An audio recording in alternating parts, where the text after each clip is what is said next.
gece ben kaçardım anama. Yaşla doldu gözlerim benim, ne pek ben seni özledim. O güzel günler gittiler, bahçede güller sevdiler. O evden kuşlar uçsun, derede sular dursun, sade dünyada anam olsun.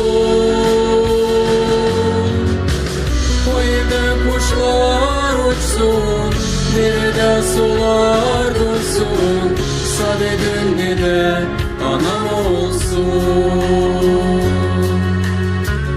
Canım geldi uzun yoldan,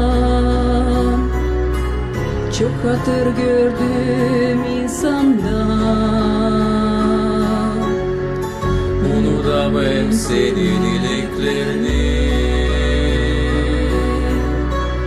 biri değiştirmeyecek seni. O güzel günler gittiler, bahçede güller sevdiler. O evden kuşlar uçsun, derede sular dursun, sade dünyada anam olsun.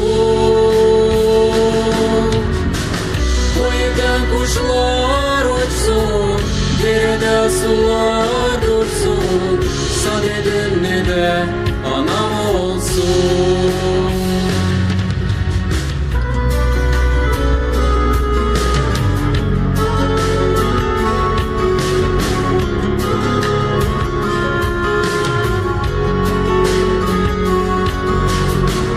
O evden kuşlar uçsun, derede sular dursun, sade dünyada